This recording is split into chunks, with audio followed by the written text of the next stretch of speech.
everybody, welcome back to my channel or welcome here if you are new. I'm Manganet, I do book related content and during the whole month of February, me and Holy Tash are publishing one new video every single day.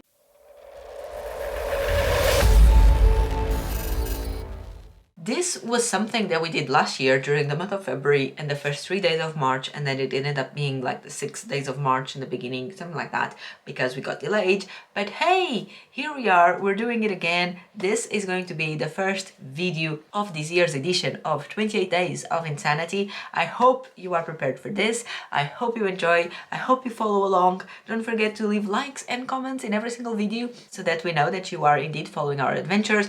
But today, without any further ado, we are going to finish unfinished businesses. And by that, I mean we are going to be talking about all the books that we read in 2021. The year has ended, but neither me or Natasha ever did a recap of what happened during the year 2021 regarding books, and that was on purpose because we wanted to share it with you amongst this craziness that is the 28 Days of Insanity. Here we are. I'm going to tell you all about the 45 books that I read in 2021. That's right, in 2021 I only read 45 books. I think it was the year where I read the least since I joined BookTube. But it is what it is, you know, 2021 wasn't great, but we are powering through, and I'll be doing a classic tier rank of all those 45 books and I'll bring you along. So have a look here at my screen and let me present you the tiers that we will be using. So at the bottom of the list we have I've wasted my time reading this so that you don't have to waste yours, followed by My Memory Serves Me No Good, which is very correct because as I was selecting the covers for these books I did realize that a bunch of them I no longer remember what they were about, followed by My Opinion is Controversial and Perhaps Offensive. So these will be of course the books that I disagree with most, either for better or for worse, but probably for worse. So advance at your own risk, be cautious, please don't get offended, but if you do, that's your problem, not mine. Followed by Pretty Amazing and Holds a Special Place in My Cold Heart. Yes, my heart is a very cold place to be, but there is a certain few that manage to break the ice and get a nice cozy blanket in there. And the tier god of my tier ranking will be You Have Found No Joy Until You Read This, which is obviously all the best books that I read last year, my favorites, and let's get started. I have all 45 covers in here, and my OCD is not very happy because they are 45, but only 44 fit perfectly in here. So I left this one here on top. What is it called? Teddy versus Lily, I think? I'm not entirely sure. Teddy Meets Lily. I don't know. It's a children's book, and it's about this Teddy who, after all, is Lily. So it's about transgenders and whatever. I'm not gonna rate this one because it doesn't really fit in any of these categories and it's just a children's book, but I wanted to put it here just to justify that I have indeed 45 books.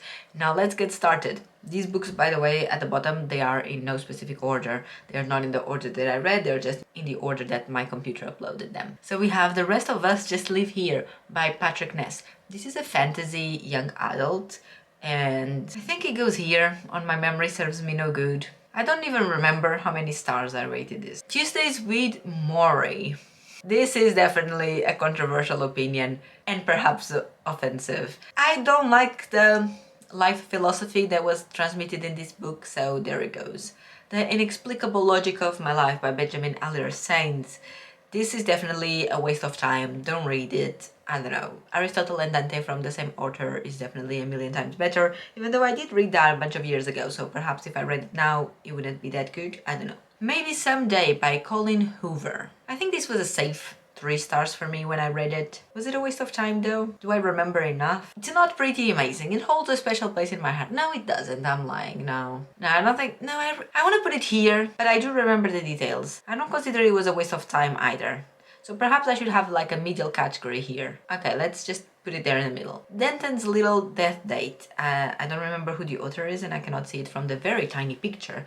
But this was another young adult, and it's this like dystopia where you know that people are gonna die, so you know when you are going to die. But not everyone does, but most people do. And it's futuristic, I think. My memory serves me no good. Giant Days. This was cute. This was a graphic novel, or perhaps not a graphic novel, a comic, because there's multiple of them. This is the first volume. And it was cute. I remember reading it and enjoying it. I had fun, and I wish I could continue with the series because it was actually funny. But they're expensive. I probably won't because of that, because I didn't love it, but it was okay. The Hating Game, my opinion, is definitely controversial in regards to this because I didn't like it that much, my dudes. It's a hate to love trope, and everyone on BookTube loves this book. I found it very annoying, but also the picture that it transmits about love and how relationships are and how they work and having sex with someone, all that. I have a rant about it somewhere on my channel, but it annoyed me while I was reading it and I didn't like it, and everyone considers this one of the best books of all time, so my opinion is definitely controversial and it will probably offend some people out there. A Tapping on My Door. I've definitely wasted my time reading this, so I'll put it here. This was a thriller. It had some quotes from The Ravens, which is one of Josh's favorite poems, which was cool, but I also don't remember anything about it, but it was a waste of my time. I don't even think I finished this book. Heat Wave. My memory serves me no good. I read this in December, so like a month ago, and I already don't know what this is about. I don't know, the story was weird. I didn't exactly have fun reading it. He Said, She Said. This book was interesting, but too long. I think it could have a good 100 or 150 pages less in the middle where nothing really was happening. Yeah, I think I've wasted my time reading that because it brought me nothing to my life. Wow, people! Not only I didn't read a lot of books, but this is annoying. Anyway, Surprise Me. This is a cute romance about a couple that has been married for a long time and they find that their relationship is becoming boring, so they decide to start surprising each other, but everything goes wrong and everything is very messy. It was funny, entertaining. I gave it like 3.5 or 4 stars, I think. It was cool. I like this one. Sophie Kinsella is a very light read. If you're ever looking for a light read, like a beach read or something, Sophie Kinsella books are always a good choice for that. Then A Stranger in the House by Sherry Lepina, another thriller. I don't remember much about this either. In general, my memory is not very good, but the reason why I don't remember much about these books is also because they were nothing special, because if they were, I would remember. So that's also what this tier is all about. It's about those books that weren't so much nothing special that my brain kind of whoop and threw them away.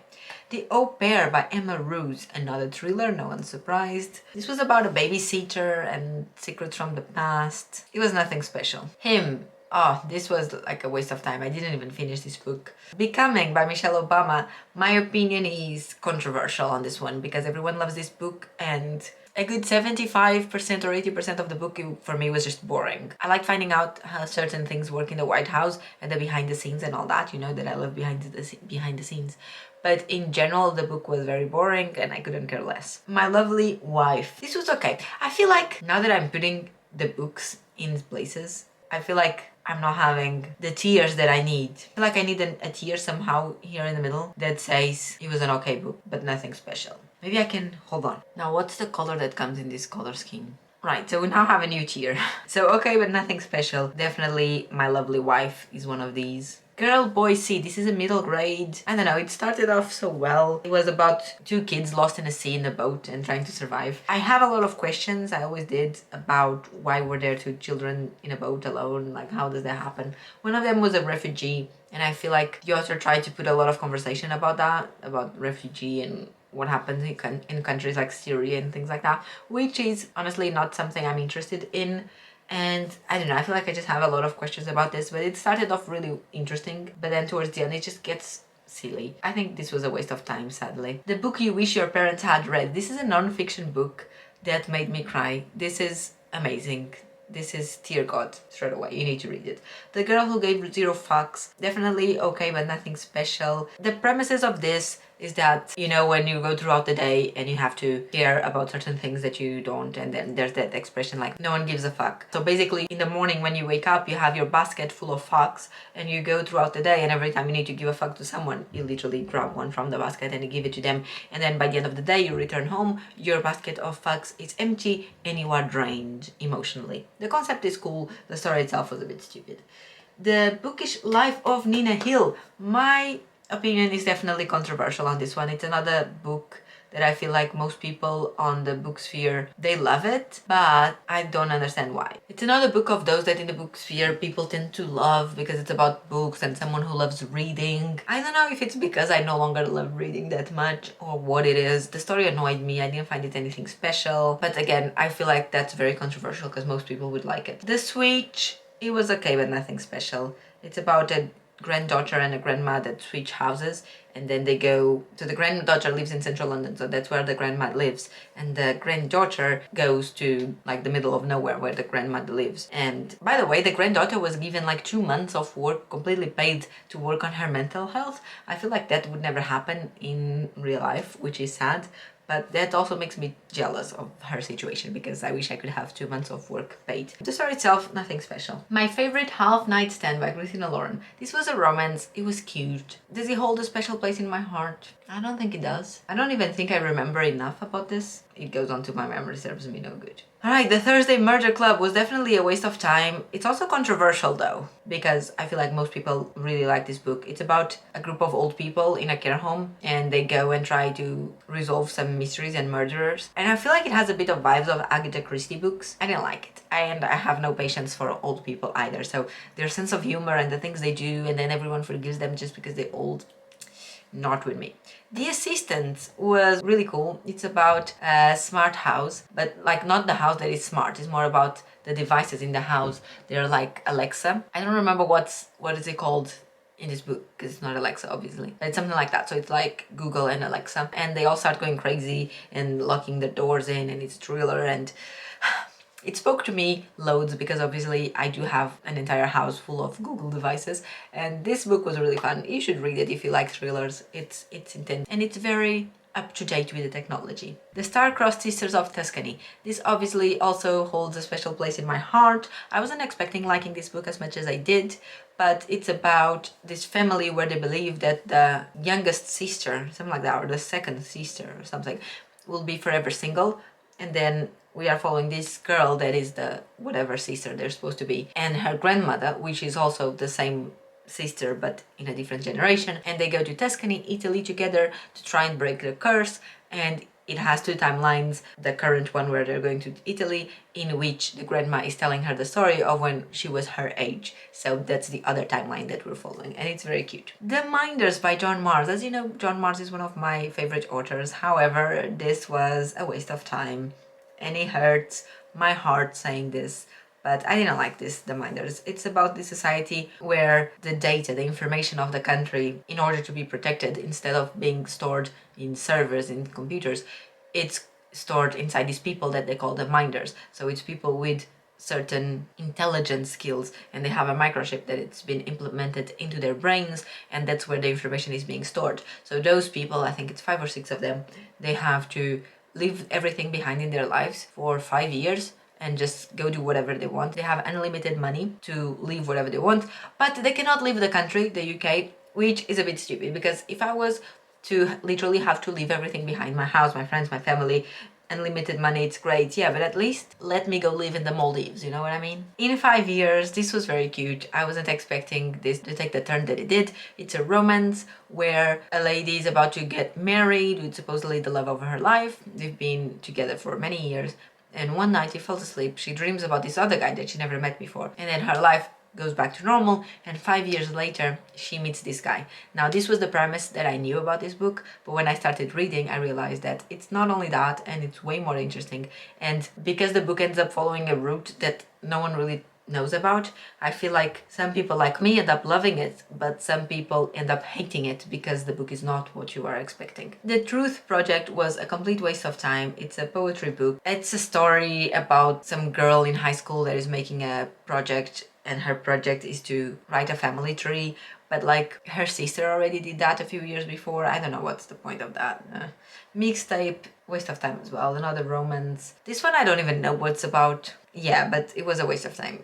Even If We Break, I know nothing about this anymore. It was a thriller. I remember it had a bunch of teenagers, and it tried to represent every single problem in society. So we had gay characters, transgender, physical disabilities, mental disabilities, problematic parents, problems with alcohol and drugs, and I don't remember anymore, but I remember that I was reading and it felt like the author was trying too hard to include everyone in the book. The Flight by Julie Clark. I really liked this book back then when I read it, but I cannot remember what the main plot of this. I read this for a vlog that you haven't seen, and you'll see it in a few years, probably. Maybe this year, who knows, I don't want to make any promise. But I read this for a vlog, and I think I gave it 4 stars. And I remember commenting certain parts of the book to the vlog, but I don't remember what's the main premises of the book. Oh, I think it's about 2 ladies that switch identities, but then one of the planes crash, and then the one that survived goes crazy. Clearly, my memory serves me no good. Heartstopper, this is what, volume 4, I think? Volume 1, I loved it. Volume 2, Volume 3, horrible. I hated Volume 3. Volume 4 was a bit better, but nothing special, to be honest. I don't know. My heart has been getting colder and colder as the years go by. Through the Wall, another thriller. This is about 2 neighbors that share a wall in a flat, and they hear each other's lives through the wall, and they both think that the other's life is perfect, but you are following both perspectives of them thinking the other one's is perfect. But as you're following both perspectives, you realize that it's not true and they both have weird things going. Okay, but nothing special. The Midnight Library, this definitely has a special place in my cold heart. It's one of the most spoke about books nowadays as well. So it's about this lady that kills herself, and then she wakes up in this midnight library where you have a book for every choice you've done throughout your entire life. So every time you took a choice, it created a book of what happened after that every single time. So every time you take a decision, there's a book with the rest of your life written in it. And when she's in that midnight library, she gets to pick books out of the shelves and see what life would have been if she had done that choice. Then she gets to read the book and go back into that alternative life that she never got to live and see how everything developed from there. And I really like it, maybe because I'm a very nosy person, so I loved learning all about these different lives. I don't know, there was a certain magic. Of course, everyone knows how this is going to end. I don't need to tell you, even if you haven't read it, even if you have no intentions on reading it, I'm sure you know how it's going to end and what's the big conclusion of this book. And I think that's why some people don't like it as much, because they find it very predictable. For me, it's obviously very predictable, but it still didn't took away the magic and the fun that was reading the rest of the book. The House in the Cerulean Sea, this is definitely controversial and offensive. Someone's at the front door. So, The House in the Cerulean Sea, definitely controversial because I gave the NF to this book, and this is on everyone's favorite books of 2021. The main character, I have no patience for him. He's just an idiot and is like obsessed by rules. And don't get me wrong, I love rules and procedures, but I don't know, he was annoying me. And then the kids, there was one of the kids that I liked. I don't know. This book is claimed to be queer. The main character is queer. I feel like some of the kids will also have something queer about them, but I had no patience to find out, so I DNF'd it, and it's controversial and offensive because everyone loves this, and I didn't have the patience in me to continue. Bear Town, definitely a waste of time. Again, another book that everyone loves. The Castaways, I really love this book, so I'm gonna put it here on God tier. You have found no joy until you read this.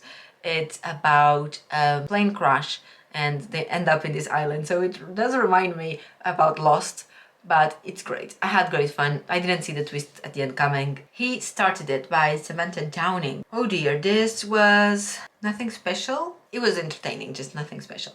The Seven Husbands of Evelyn Hugo. I read this book because everyone told me to read it in a vlog that I did. Yeah, I think I will put it on controversial just because I didn't love it and everyone loves it and everyone finds it amazing. I found it a good book and I enjoy reading it, and the story has nothing wrong with it. I like the book. It's just not one of my favorite books of all times. Shipped. I really like this. So this is another hate to love trope, like the Hating Game is. But my problem is that the Hating Game is horrible, but this one is the same thing, but better, with less hype, which I don't understand because I find that this book Shipped is so much better than the Hating Game, and I feel like the hypes should be swapped. I'm gonna risk and put it up here between these because it's not 100% God tier, but it's really, really good and I really enjoyed it. The Boy, the Fox, the Mole, the Horse, etc., etc. I don't find this anything special. The message is cute. No, I liked it. No, okay, I liked it. The message is cute, so I'll put it here on a special place to my heart. I feel like I need to reread it and make sure it does break my cold heart. I think it did. Project Hail Mary. There's a whole vlog for this. I don't need to talk about it. It's obviously God tier, but like a huge God tier. I'm gonna make it bigger.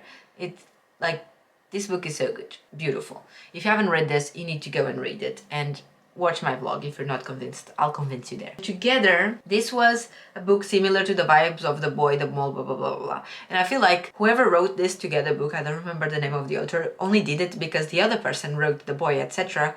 And that one sold so many copies and it got so much hype that this other person was like, hold on, I can also do that. Some weird drawings and like one sentence in each page and have a very emotional story.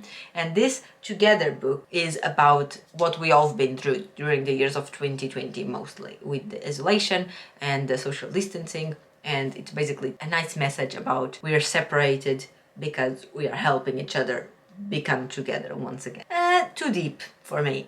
I feel like again it tried too hard. It was cute. I also need to reread it. I'll put it here on Okay But Nothing Special. And lastly, The Soulmate Equation by Christina Lauren. This is a romance where there's an app and you spit into a tube or something and you send your saliva for testing, and then on the app it connects you, it matches everyone's salivas and it connects you with percentages and their statistics, and all of that is great. And it's a hate to love trope as well. It was very cute in the beginning, and then at the end it just got so cheesy that I ran out of patience once again to get through with these people. But in the beginning it was very cute and I was really loving it. So that being said, where do I put this? I think it will have to be an Okay But Nothing Special. These are all 45 books that I read during the year 2021. I think it does say a lot about me, the fact that most of my books have not been that good. And the reason why I say that it says a lot about me, because I feel like this reflects the person that I was during the year 2021. I'm just someone who gets annoyed really quickly. It's really hard for me to feel connected to things. It was really hard during the year 2021. I feel like I went through the entire year a bit numb, always thinking about everything like I don't care that much, I don't care that much. And I would do the things like read books or watch movies or whatever, but my opinion was always like I don't care that much. And this reflects that perfectly, because everything is towards the bottom, mostly because I don't care that much, because I forgot what the books are about, or because I feel like it was a waste of time because I didn't care that much about that. So in general, it wasn't great, but it was what it was. And not everything has to be perfect, but I hope you enjoyed this video and finding out how I rate the books with me. If you haven't watched Natasha's video, go find out what she rates her books. She read way much more than I did. I don't know how many books she read, but it was a lot. So go have fun watching her tier ranking video and come back tomorrow for another video. Bye!